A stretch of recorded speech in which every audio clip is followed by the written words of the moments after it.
As you can see, the composition's moving. It's going to be moving a lot.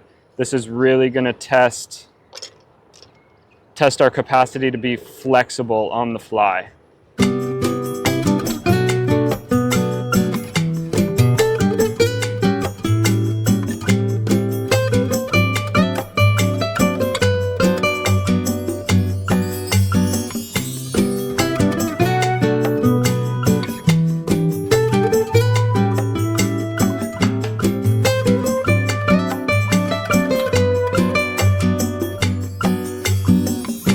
I found a composition that I really like. I'm really going to emphasize one flower and maybe a peak of yellow coming from the bottom portion of the composition. I like that these are coming in at an angle, and I've positioned myself in such a way that I'm not looking at the sunflower straight on.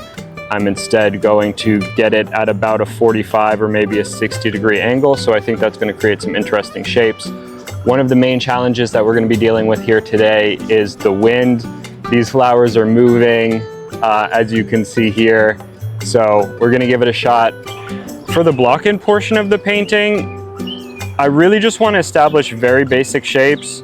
I'm not even worried about color as much as I'm concerned with getting rid of all the white space. So for example, I can achieve a really spontaneous sketch quality here that if I like, I'll be able to hold on until the end of the painting. So that is what I'm doing here. I'm not marrying myself to what's in front of me. I'm only concerned with blocking in the major shapes. What I like about this composition is the fact that these flowers are coming in at a vertical. I think that that's really interesting. And as you can see, the composition's moving. It's going to be moving a lot. This is really going to test our capacity to be flexible on the fly.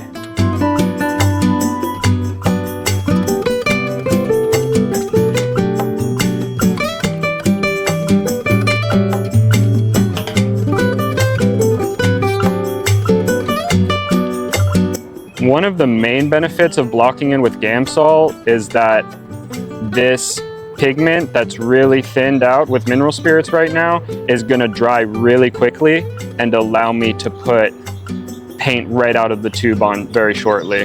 The fact that we're outside is going to help it evaporate, and that's going to give us a really nice base to put more paint on.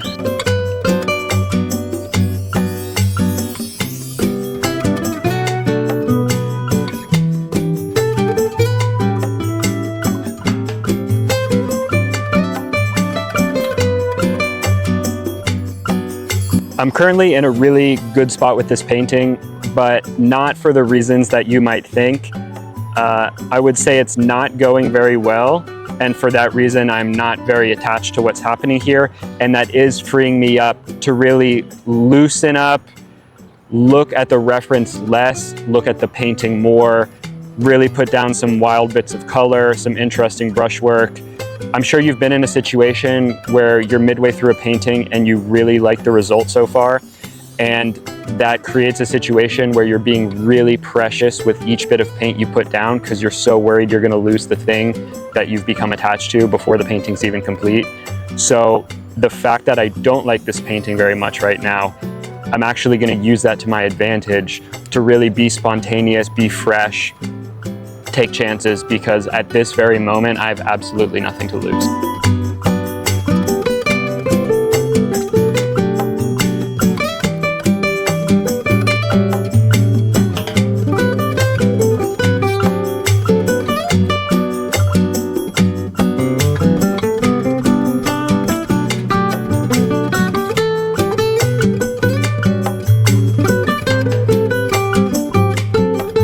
I think I'm going to finish this in the studio.